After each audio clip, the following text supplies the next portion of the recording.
mereka lupa sama semesternya karena kelamaan libur.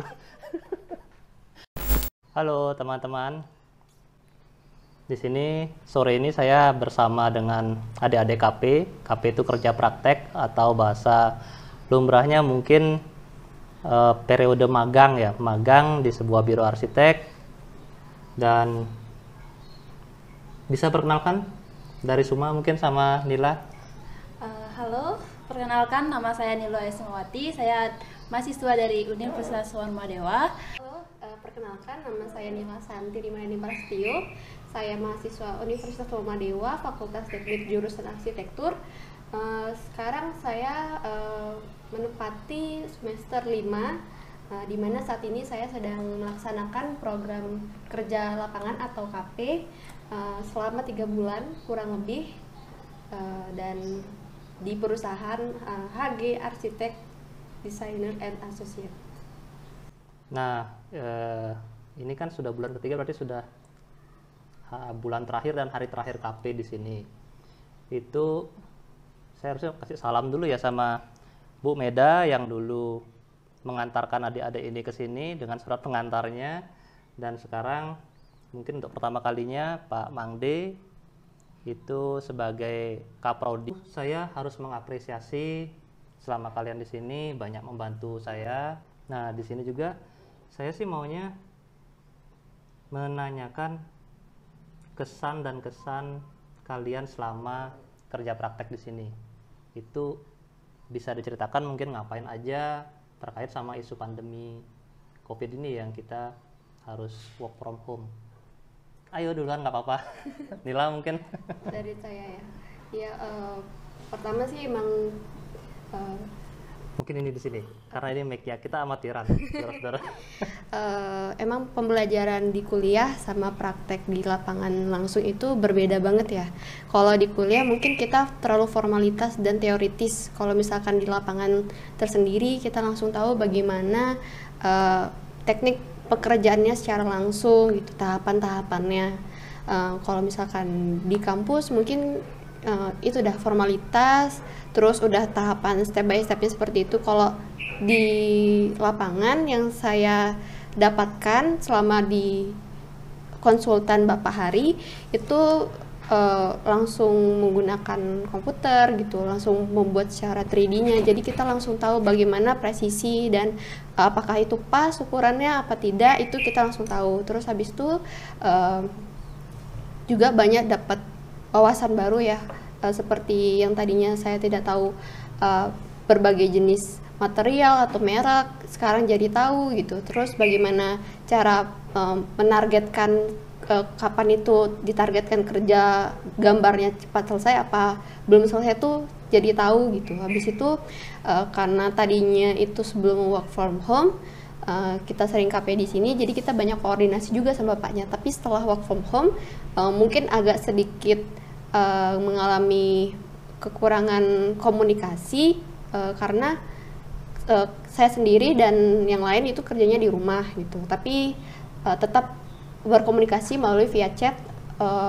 Terus itu juga banyak banget sih dapat wawasan baru lagi yang tadinya saya nggak bisa ngerender atau mempresisikan gambar dengan baik. Sekarang udah tahu gimana caranya mempresisikan gambar dengan baik, dan nantinya yang akan menghasilkan suatu produk yang bernilai itu untuk pihak konsultannya ataupun ownernya sendiri.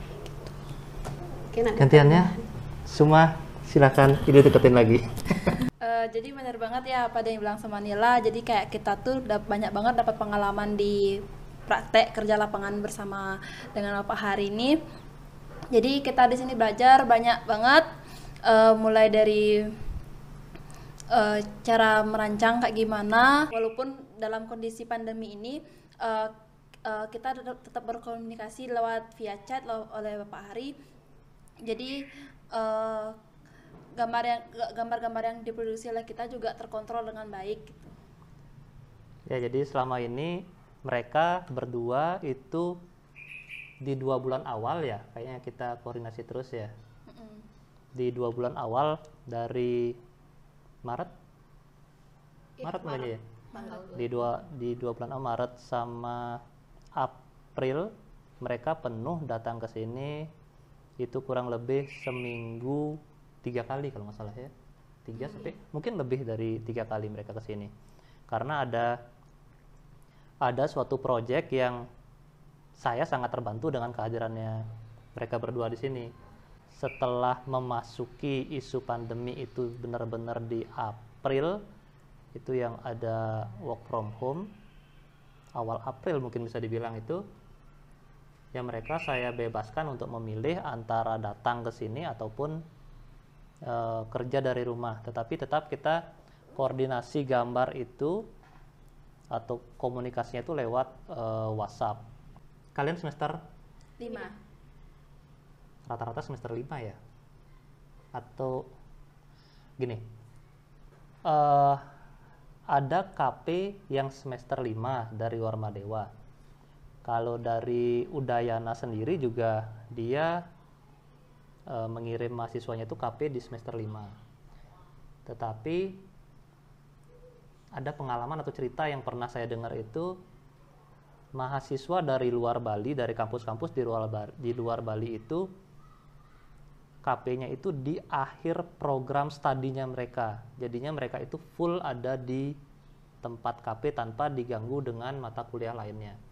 Nah, kalau kalian bisa memilih itu, ini terkait saya dengar ada isu kampus merdeka dari Mas Menteri, itu programnya kalau nggak salah namanya 7.1 dan 8.0. Mungkin saya udah tahu belum masalah itu? Belum ya. tahu. Kampus Merdeka 7.1 ini adalah di mana, ini kalau nggak salah ya, di mana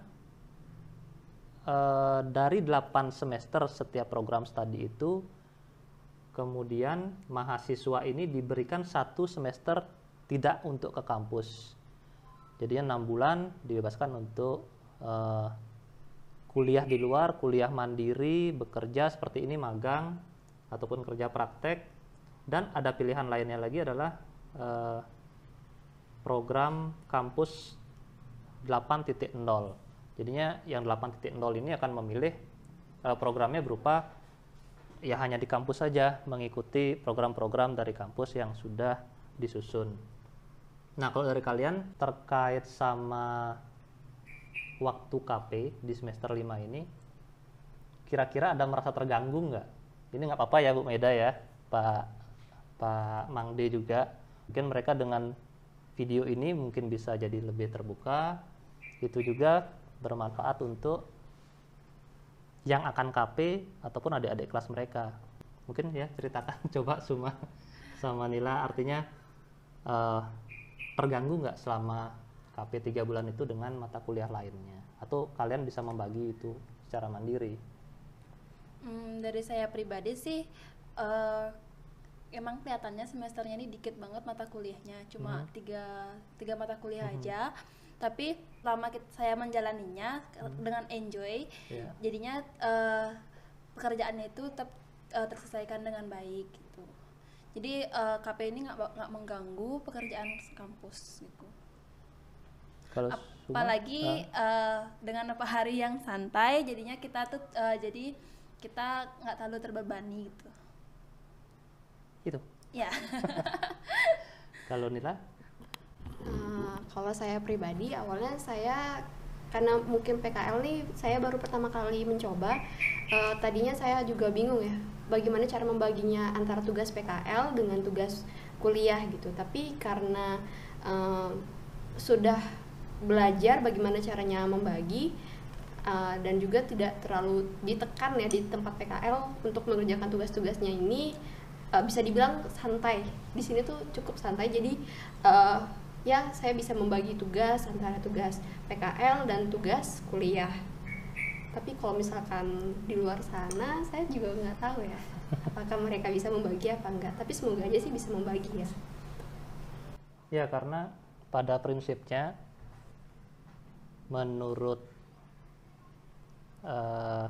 referensi dan preferensi saya serta pengalaman saya KP itu, di tempat KP itu intinya kita bisa saling sharing pengetahuan atau pengalaman, kemudian juga ada sharing transfer ke knowledge ya, artinya dari di sini kan sempat kalian itu KP berbarengan dengan anak UNUD walaupun lain project, jadinya itu ada transfer knowledge-nya itu entah itu teknis penggunaan program gambar, program render, juga ya tentang bagaimana kuliah di Warmadewa dan kuliah di Udayana.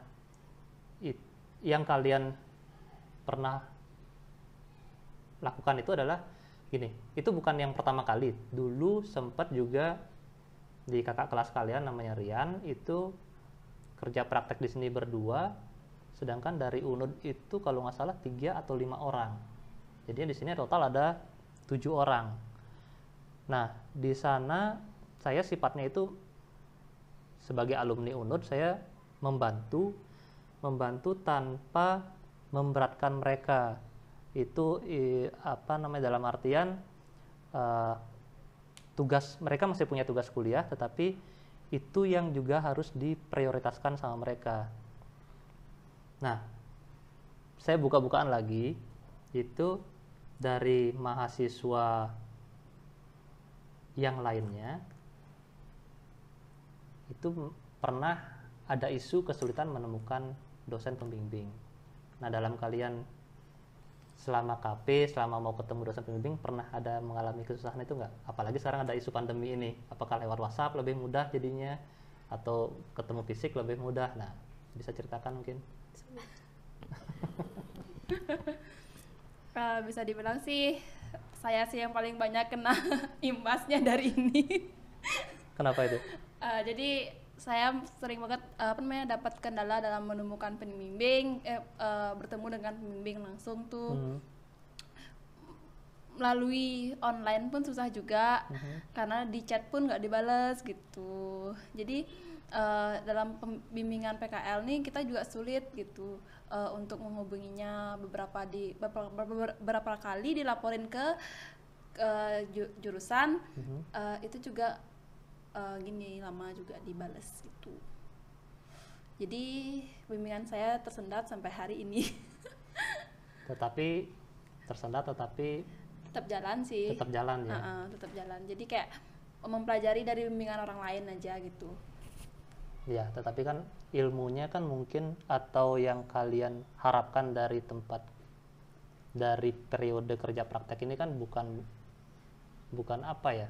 bukan teknis sepertinya ya, tetapi yang tadi saya katakan itu adalah sharing mengenai apa sih yang kalian cari di sini gitu, mungkin, atau apa yang bisa kalian mendapatkan dari sini kan. Kalau dari Nila, pernah terhambat? Saya nggak pernah terhambat sih, syukurnya, karena pembimbing saya juga orangnya target, juga menentukan dengan target, misalkan minggu depan sudah harus jadi, saya juga sudah harus menyelesaikan. Biasanya pembimbing saya juga ngasih tahu ke saya kayak, coba kamu di tempat KP kamu udah mengerjakan apa aja gitu. Habis itu pembimbing saya juga istilahnya ngikutilah progres saya sudah sampai mana, terus bagaimana sistemasinya di tempat KP, terus bagaimana cara mempromosikan hasil-hasil yang dikerjakan selama ini, seperti itu. Jadi sampai sekarang pembimbingan saya udah selesai, tinggal cari pengesahannya aja. Ini Bapak Ibu yang mungkin ada hubungannya dengan mereka, ini adalah opini ya, ini semuanya disclaimer, nggak bisa diklaim apa-apa lagi karena ini semua opini, referensi dan preferensi serta pengalaman mereka yang didapat di sini. Di tayangan di TV monitor belakang itu adalah apa yang mereka pernah buat, itu full pekerjaan mereka. Ini adalah suatu project, ini dari project Nila ya? Ya, Bank BPR. Ini Bank BPR ini project yang sebagai acuan atau laporan yang harus disusun ya oleh Nila gitu bahasanya ya, saya juga lupa bahasa dari kampus itu. Ini adalah gambar yang mereka berdua kerjakan. Kemudian selain 3D ini ada juga 2D-nya. Apa yang sempat dibantu oleh Rian juga, mungkin Rian bisa nonton. Dia sempat bantu saya di HG ini. Itu adalah guest house. Sedangkan Suma itu adalah dia buatnya.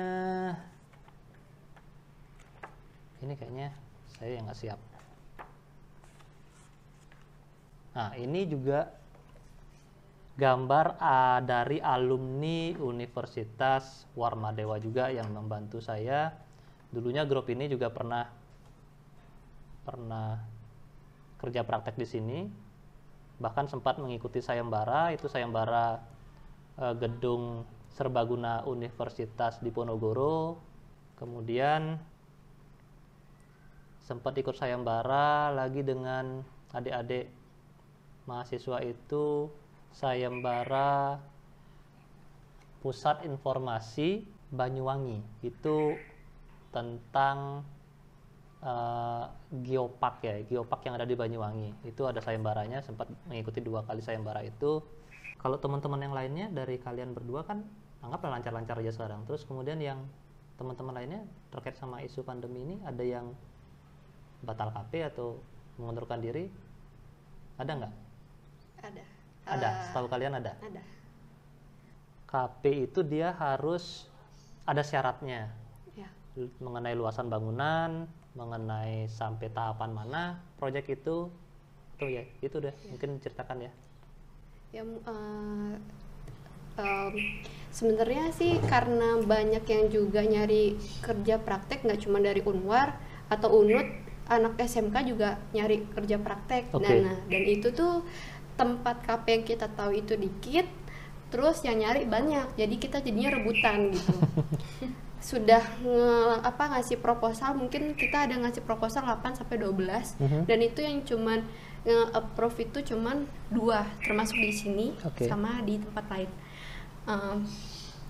Terus sempat pesimis juga kan, gimana nih, susah banget nyarinya, masa kita ikut gelombang 2 gitu. Belum tentu gelombang 2 kita bakal dapat gitu. Syukur-syukur nggak ketemu kenapa pilihan terakhir ke sini, taunya di sini masih buka dan belum ada mahasiswa KP dari Unwar. Oh ya udah, akhirnya saya kirim portofolionya, terus akhirnya di-approve sama bapaknya. Akhirnya kita bisa KP di sini. Terus kalau misalnya KP di sini ya itu tadi sudah dibahas santai. Kalau misalnya di tempat lain mungkin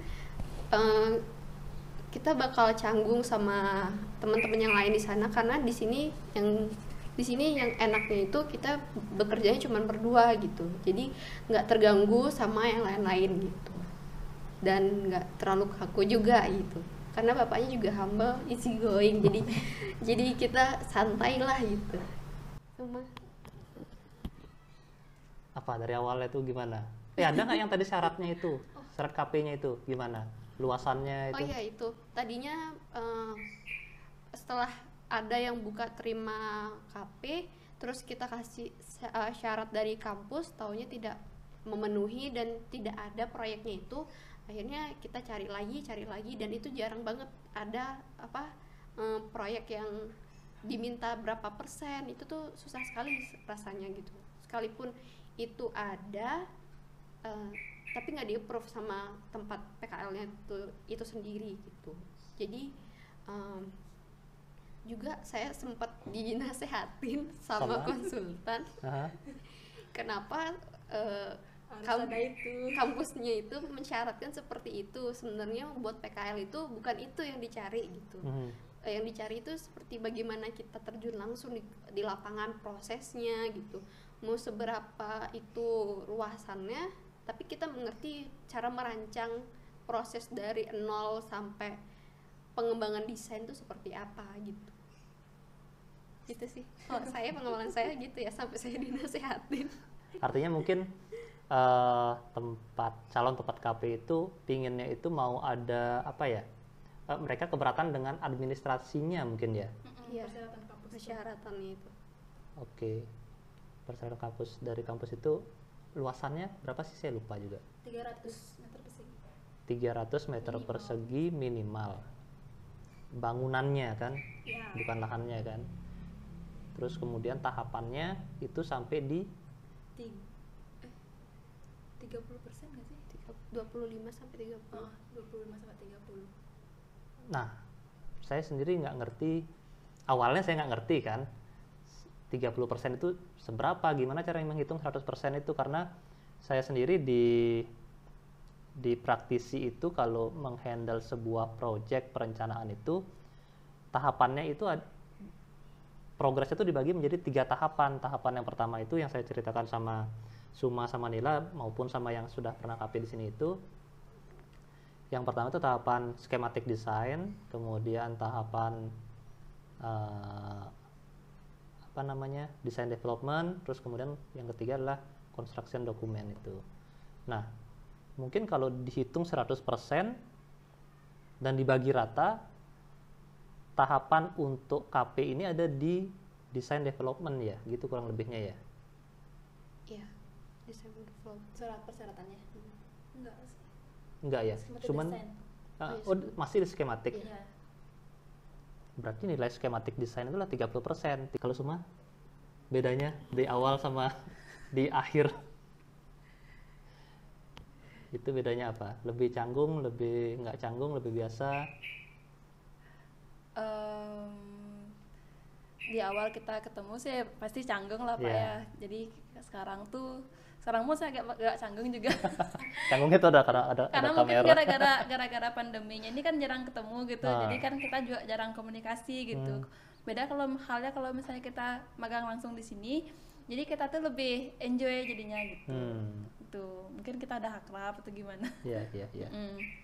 Ya karena ada sempat lama nggak ketemu ya. Iya, udah lama ketemu. Jadi kan kita jarang komunikasi Iya, gitu. Ya lewat WhatsApp aja deh kemarin-kemarin itu. Jadi buat apa dong pesannya buat kampus kita dan kampus-kampus yang lainnya? Pesan dari itu tuh. Pesan dari dari- orang yang menasehati. Wah, pesan dari orang yang menasehati. Berat sih itu bahasanya, saya juga bingung dia ngomong apa. Bilangnya sih ya apa birokrasi universitasnya kalau nggak salah. Jadi jadi mahasiswa PKL itu bukan nyari persyaratan kayak gitu, jadi ngerjain proyeknya ya gitu-gitu aja gitu yang mereka pahami. Kalau bisa tuh mereka tuh kayak memang dari nol tanpa ada persyaratan seperti itu, jadinya mereka dapat tahu ya gimana sih bahasanya. Misalnya kayak gini sih, persyaratan tuh yang dicantumin di persyaratan teknisnya itu di administrasi kampus tuh di KP itu nggak ada gitu. Contohnya kayak misalnya time schedule, jadi kita harus buat sendiri gitu. Nah iya, itu juga sempat saya bukan bermasalah ya. Artinya memang time schedule itu yang saya buat, pengalaman saya itu adalah berapa minggu sih satu tahapan desain itu bisa dikerjakan. Itu saja yang ada tercantum di kontrak. Tetapi dari pihak kampus atau dari mereka ini bilangnya time schedule itu enggak Pak, yang ini buat gambar ini berapa lama, terus kemudian gambar ini berapa lama, itu sudah langsung masuk ke breakdown dari time schedule itu gitu, kayak lebih rinci jadinya kan, lebih detail kan.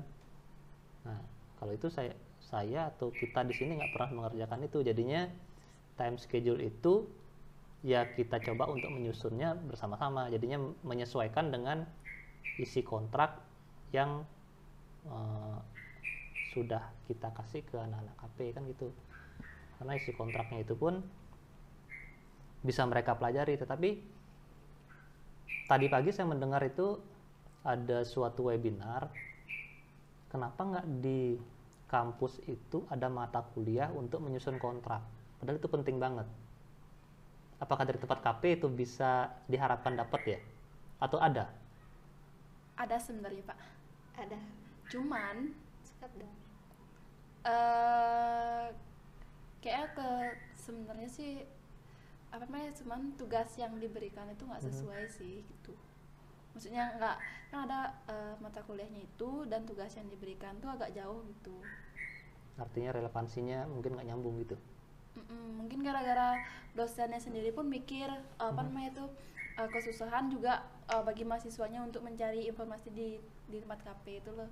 Jadi kita sebelum kita KP itu kita sudah diberikan mata kuliahnya itu. Aha.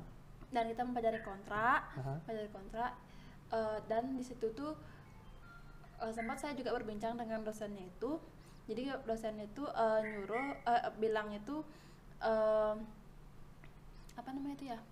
Pokoknya bakal susah mahasiswanya untuk mencari mana sih konsultan mana sih yang mau membeberkan rahasia gininya ke gini Isi gitu. kontraknya mungkin ya. Tapi dari tempat KP, ya artinya kalau saya kan ngasih. Kalau tempat KP lainnya bagaimana? Jadi Ada nggak yang takutnya kan kesusahan di sana mahasiswanya gitu. Jadi nggak ada tujuan yang jelas, dia dikasih kontrak gitu kan. Mana ada yang mau sih Pak gitu. Iya, karena gini, kontrak itu sifatnya administratif kalau menurut saya. Karena ada juga yang project yang bisa dipakai sebagai laporan KP tanpa ada kontrak. Misalnya itu project sosial seperti itu. Saya pernah menangani desain pura itu tanpa kontrak, penataan wilayah itu tanpa kontrak karena sifatnya itu sosial. Jadinya ya kalau ada suatu proyek yang seperti itu tidak berkenan syarat KP-nya untuk mengakomodasi, ya kan kasihan juga. Padahal kita itu atau kampus-kampus ini perlu tempat untuk kerja praktek kan untuk mahasiswanya. Jadinya sudah tempat kerja prakteknya sedikit, kemudian juga proyeknya terbatas. Nah itu 200 meter persegi kan ya? 300 meter persegi itu lumayan, bisa dikatakan lumayan kompleks proyeknya. Kalau itu justru kalau rumah tinggal itu lebih kompleks daripada misalnya sebuah ruko 2 lantai atau 3 lantai, isinya cuma kamar mandi aja 2 mungkin, kan begitu. Dan tipikal. Jadinya mau diapakan itu? Artinya bukan mau diapakan, artinya ilmunya sedikit yang untuk ditransfer kan gitu.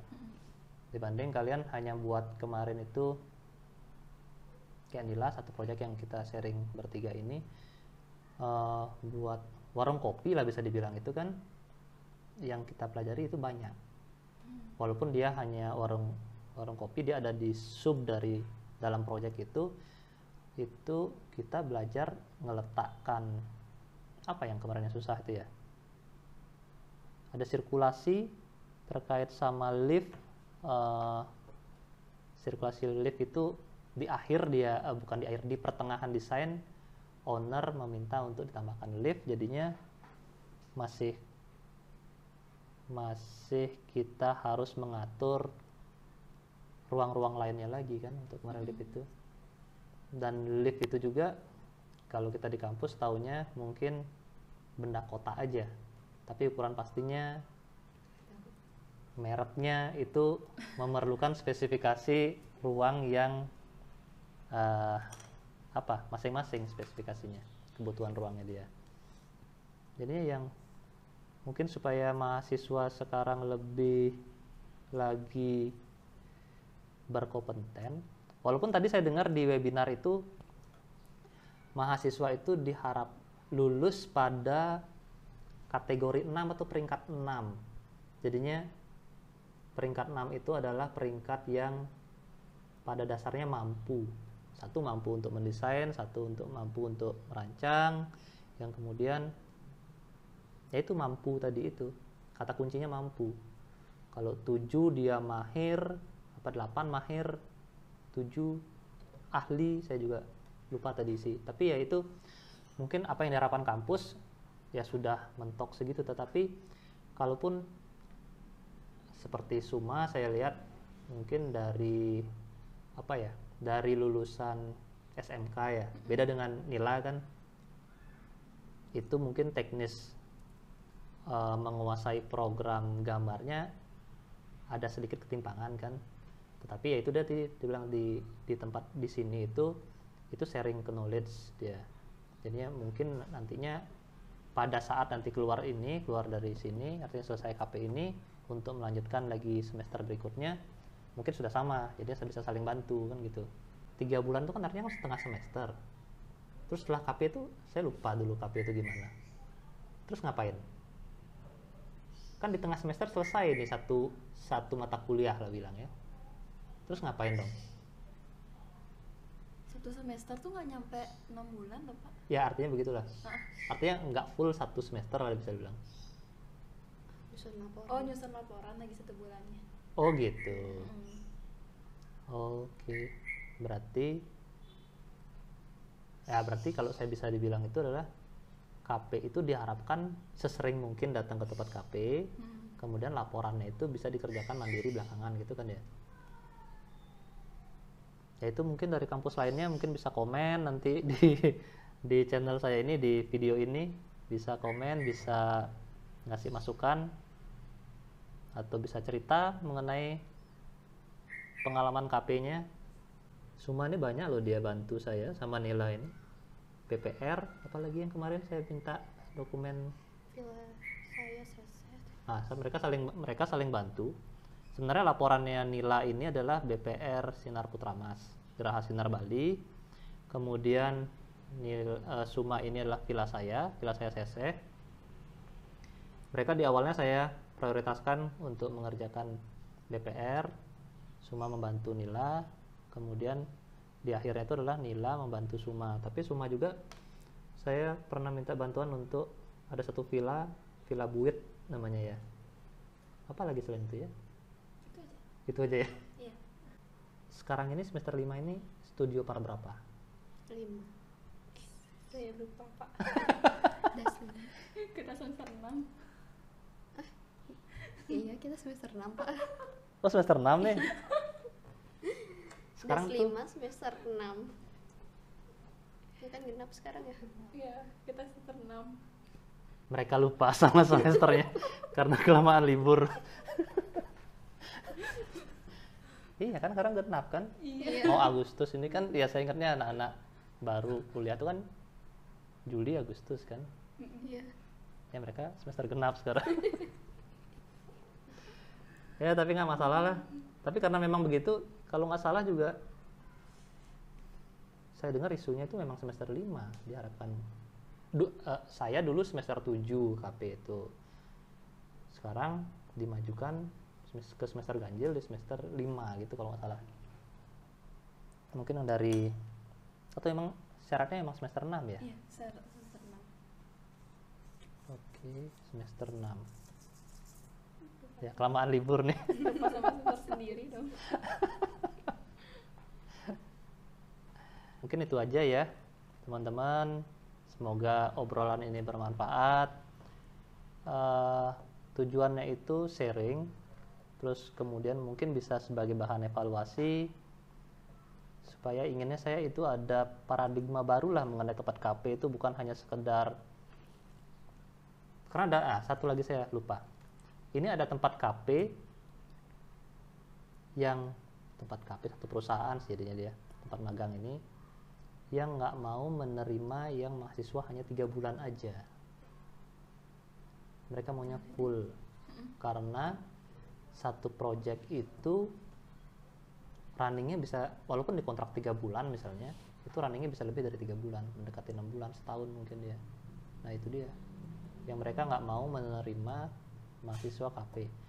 Rekan-rekan arsitek, ibu dan bapak dosen, mohon dibimbing anak-anak KP-nya supaya lebih diprioritaskan lagi mungkin begitu, ya kan?